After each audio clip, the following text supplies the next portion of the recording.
하나님께서 우리에게 주시는 하나님의 말씀은 시편 36편 1절로 12절 말씀입니다. 시편 36편 1절로 12절 말씀 함께 한 목소리로 천천히 또박또박 봉독하도록 하겠습니다. 함께 봉독합니다.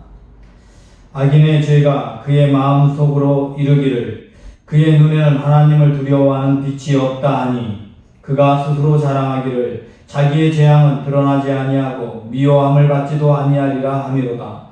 그의 입에서 나오는 말은 죄악과 속임이라. 그는 지혜와 선행을 그쳤도다. 그는 그의 침상에서 죄악을 깨하며 스스로 악한 길에 서고 악을 거절하지 아니하는도다.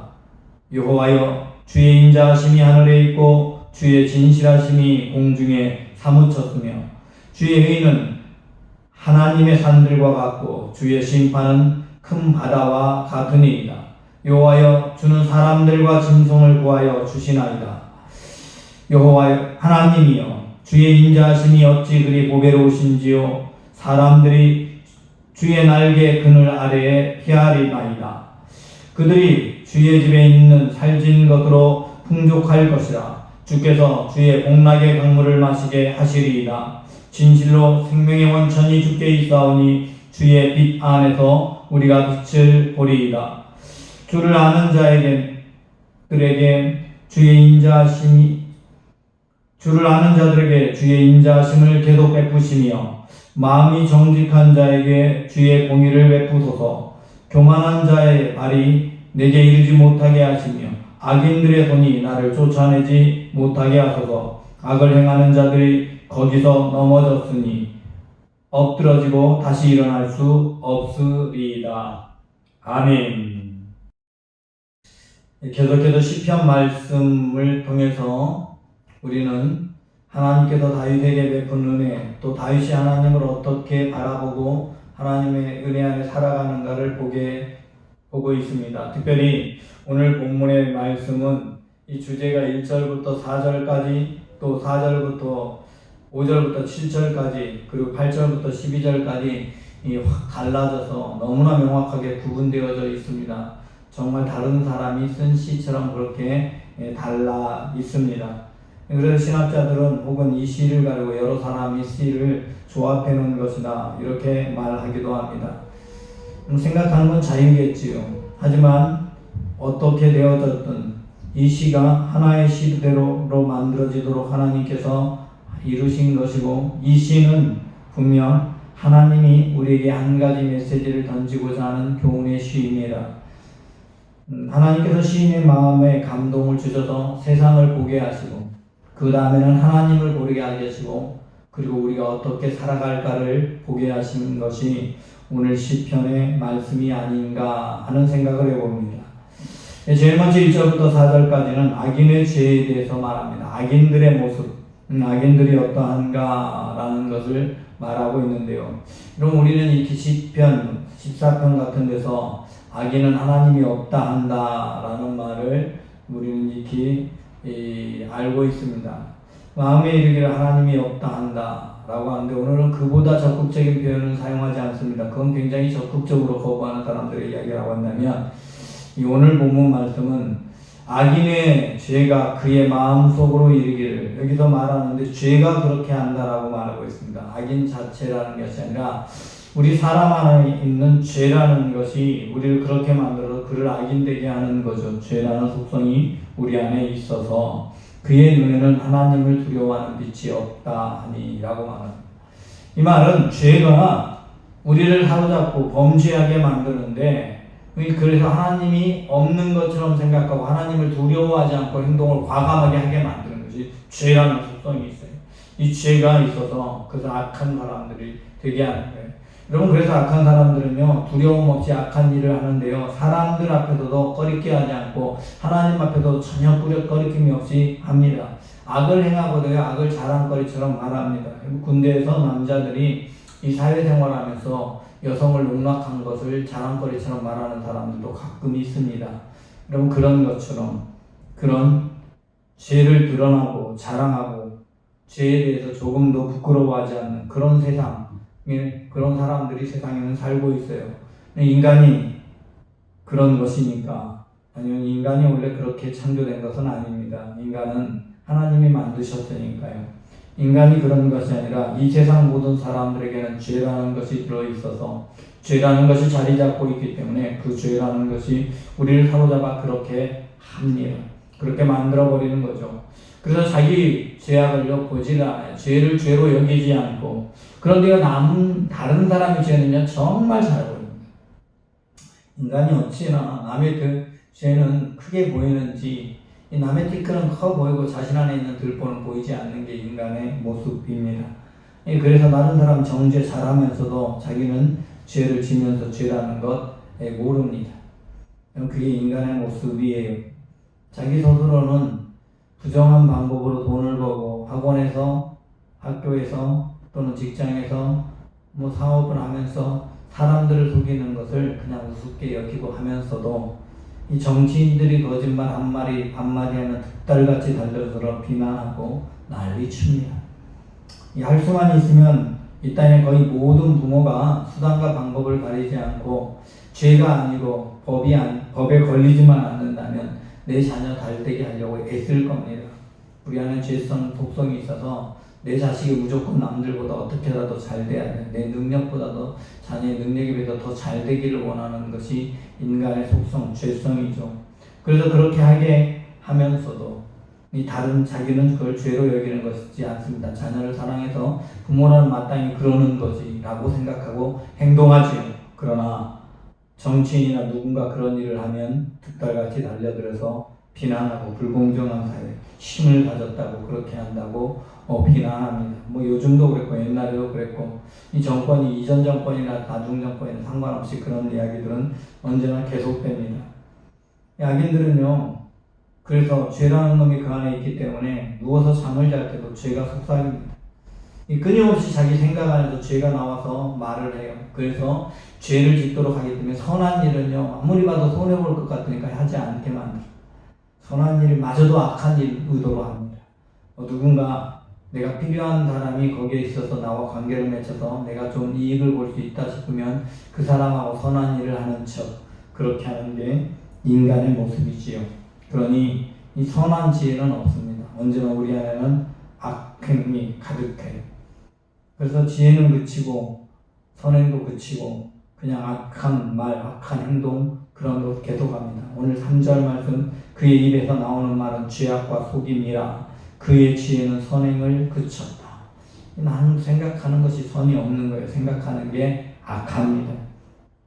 잠자리에 누워도 어떻게 내일 더 많은 이득을 얻을까? 어떻게 하면 내가 더 잘 될까? 이 생각이 점점 사라집니다. 여러분 죄에 익숙해지잖아요. 그럼 점점점 여기에만 발달해서 죄를 짓는 것을 죄로 여기지 않고 더 효과적인 방법을 끊임없이 악랄하게 찾아가는 게 인간이에요. 여러분 그런 인간의 모습, 그런 인간 가운데 있는 죄악, 악인들의 모습을 고발하면서 5절부터는 갑자기 하나님에 대한 이야기를 합니다. 인간은 그렇다. 우리가 살아가는 세상은 그렇다 이 말이죠. 저와 여러분이 살아가는 세상, 하나님 믿는 사람은 그나마 하나님을 두려워해도 마음에 꺼리끼기라도 하고 어떻게 돌이킬 가능성이 있는데 그렇지 않으면 이 세상은 그래요. 아니 하나님 믿는 사람도 하나님에 대한 두려움 없는 사람이 있어요. 입술로는 믿지만 마음으로는 존경한다고 겉으로는 말하지만 실제로 마음은 떠나 있는 사람들. 그래서 그런 세상 가운데 하나님은 어떤 분이신가? 5절 말씀 여호와여 주의 인자하심이 하늘에 있고 주의 진실하심이 공중에 사무쳤으며 하나님이 인자하시대요. 만약 하나님이 인자하시지 않았다면 하나님이 정말 너그럽고 참고 인내하시는 하나님이 아니었다면 아마도 인간은 태어나서 말을 하기 전부터 이미 죄 때문에 죽지 않았을까 하는 생각을 해봅니다. 젖 안 나온다고 젖 빨리는 엄마가 고마운 줄 모르고 입술로 깨물어버리거나 머리로 들이받는 아이 살 수 없겠지요. 말은 잘못도 안 되지만 자기 뜻대로 안 된다고 다리를 들어서 땅을 내려치고 머리를 갖다 머리에 땅에다 대고 비비며 힘을 주면서 비비며 떼쓰는 아이 그때부터 이미 하나님의 인자하심이 없다면 세상에 존재하지 않게 되겠지요. 하나님 인자하심 때문에 그 인자하심이 온 하늘을 덮고 온 세계를 덮고 온 세상을 다 덮고 있기 때문에 그 인자하심으로 길이길이 참으시기에요. 그러나 하나님의 진실하신 뜻, 우리를 사랑하셔서 구원을 하고 하나님께서 우리와 함께 영원한 천국에서 함께하길 원하는 그 계획, 그것이 하나님께 있기 때문에 이가 공중에 사무쳤다라고 오늘 본문은 표현합니다. 전 이렇게 생각을 해봤습니다. 하나님은 진실로 우리를 사랑하시는데 우리가 끊임없이 배역하고 배반하고 내 길대로 가고 죄악을 범하고 하는 것을 보면서 우리를 바라보면서 안타까워하면서 그렇게 되면 안 되는데 우리를 구원하시길 하나님의 애타는 마음이 하늘에서부터 이 땅에 도달하기까지 사무쳤다. 간절히 우리를 사랑하시며 길이 참으시며 우리를 구원하시기를 원하는 그 마음이 공중에 사무쳤다. 그것이 때로는 진노의 번개와 비를 내리기도 하지만 때로는 다사로운 햇빛으로 우리를 품어주시기도 하고 그런 변화들을 일어나는 그 모든 것들을 만들어내신다. 하나님의 사랑이 공중에 사무쳐 있습니다.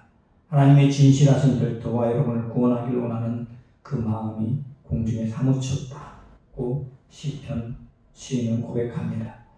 6절 말씀 주의 의는 하나님의 산들과 같고 주의 심판은 큰 바다와 같으니이다. 여호와여 주는 사랑과 짐승을 구하여 주시나이다. 심판할 때는 바다에 던져서 없애버리는 것처럼 아무것도 남지 않게 보이지 않게 만들어 버리실 수 있어요. 하나님께서 우리를 높이시면 산꼭대기까지 높은 자리, 의로운 자리를 높여서 보이게 하실 수 있는 하나님. 하나님은 그렇게 우리를 구원하시기도 하고 멸할 수도 있는데 하나님은 우리를 구하시기를 원하십니다. 그래서 사무쳤다고 했죠. 공중에 사무쳐 있어요. 7절 말씀. 그래서 다시 한번 주의 인자하심을 노래합니다. 하나님이여 주의 인자하심이 지그리 보배로운지요. 여러분 그 보배로운 주님의 사랑 아니면 주님의 인자하심 아니었으면 저와 여러분이 이 땅에 없다니까요. 그래서 우리는 부끄럽지만 우리는 하나님의 죄악 덩어리이지만 그럼에도 불구하고 그 인자하심 때문에 우리는 그의 그 눈 아래 숨을 수 있습니다. 피할 수 있습니다. 하나님 나를 보호해 주세요. 나를 품어주세요. 나를 지켜주세요. 하면서 피하는 겁니다. 그러므로 사람은 이 땅을 살아가는 모든 날 동안 하나님께 피하면 됩니다. 그럼 필요한 거 채워주는 거예요.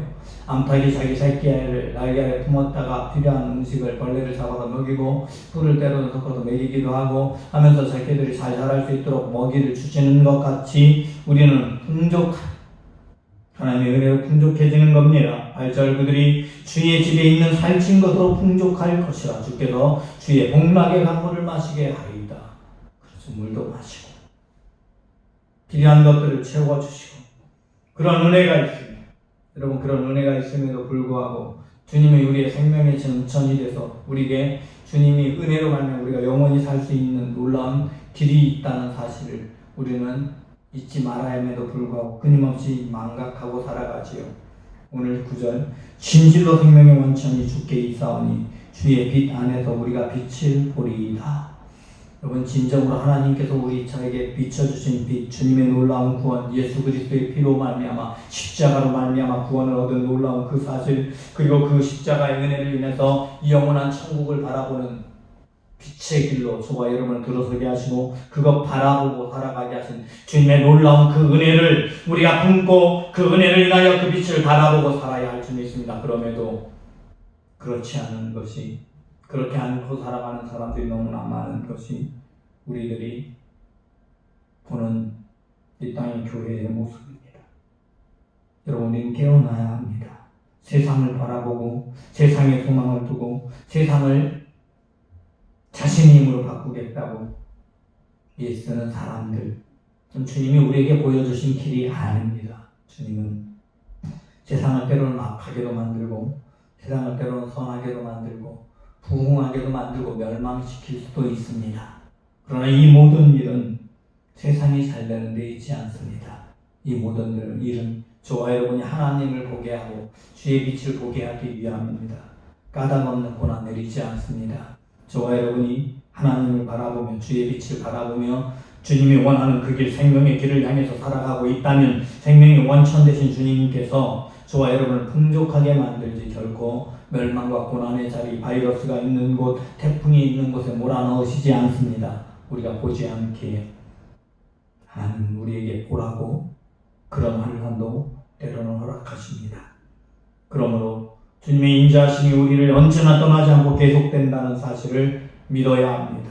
오늘 10절 말씀, 주를 아는 자들에게 주의 인자하심을 계속 베푸시며 마음이 정직한 자에게 주의 고기를 베푸소서. 여러분 이렇게 베푸실 것 믿고 믿음으로 기도하고 있는 것이지요. 여러분 주를 아는 사람들, 우리를 어떻게 사랑하시는지, 세상을 어떻게 만드시고 우리를 인하여 어떻게 참으시고 우리를 어떻게 구원하셨는지 하나님 앞에 내 마음에 있는 거짓 없이 있는 그대로 속일 수 없는 하나님에게 내 죄악된 모습, 악한 모습 그대로 다 드러내놓고 앞에 서 있는 그 사람에게 하나님께서 은혜를 베푸시는 겁니다. 하지만 자기의 길대로 살아갈 수 있다고 목이 곧은 사람, 자기 뜻대로 살아가는 사람, 자기가 선한 걸로 착각하는 사람들, 우리 안에 이미 악이라는 죄성이 들어와 있다는 사실을 잊어버리고 망각하고 살아가는 사람들은 그 구원의 은혜를 누리지 못하고 심판의 자리에서 멸망의 길을 가게 되는 겁니다. 11절 12절 말씀, 교만한 자의 발이 내게 이르지 못하게 하시며 악인들의 손이 나를 쫓아내지 못하게 하소서. 악을 행하는 자들이 거기서 넘어졌으니 엎드려지고 다시 일어날 수 없으리이다. 악인들, 그의 세상은 악합니다. 우리가 사는 세상은 선한 사람이 많은 것이 아니라 악한 사람이 많아요. 왜? 인간이 본래 악하기 때문에, 본래 인간이 멸망당할 존재와 같은 삶을 살기 때문에, 사실은 원래는 인간이 멸망당할 자고 악한 것이 아니라 우리 안에 죄가 이미 우리를 그렇게 만들고 있기 때문에 여러분 그 사실을 하나님께 인정해야 됩니다. 하나님의 은혜 아니면 우리는 설 수가 없습니다. 여러분 그렇게 고백하시기 바랍니다. 은혜 아니면 우리는 설 수가 없습니다. 여러분 그 고백 가지고 하나님께 나아가시고 하나님 앞에 맡기십시오. 생명의 원천이 하나님께 있음을 고백하십시오. 하나님은 우리에게 생명 원천이십니다. 저와 여러분에게 영생의 길을 열어주시고 저와 여러분에게 영원한 삶을 예비하고 계십니다. 저와 여러분 모두가 그 은혜를 누리는 하나님의 백성, 오늘 시편 기자의 고백처럼 내가 사는 세상은 비록 악하지만 우리들의 인간 안에는 죄성이 있어서 끊임없이 악을 금하고 악한 길로 넘어지게 하려고 하지만 우리는 악을 행하여 넘어지는 자 되지 않기를 원합니다. 하나님의 인자하심, 하나님의 은혜로, 하나님의 자비하심으로 주님의 구원을 맛보는 사람, 주님의 은혜 안에 거하며 생명의 원천이 주께 있음을 분명히 믿기에 주님이 우리에게 빛 보여주신 생명의 빛, 영생의 길을 바라보며 살아가는 하나님의 백성 되기를 바랍니다. 하나님, 오늘도 귀한 은혜로 우리를 붙들어 주시고 주님의 진리 안에 거하게 하심을 감사드립니다. 우리가 우리의 생명의 빛이 되시고 생명의 원천이 되시는 하나님을 바라보게 하여 주옵시고 세상에 소망 두지 않게 하옵소서. 우리 안에 있는 죄가 끊임없이 우리를 넘어뜨리려 할지라도 흔들리지 아니하게 하시고 하나님이 보여주신 길을 영생의 영원한 하나님의 나라의 빛을 바라보며 살아가게 하옵소서. 그래야 이 땅에서 주님의 구원을 누리게 하시고 멸망의 심판이 우리에게서 영원히 떠나가게 하옵소서. 주께서 진리의 말씀으로 우리를 지키고 보호하시며 인도해 주심을 믿사 우리를 구원하신 구주 예수 그리스도 이름으로 기도드리옵나이다.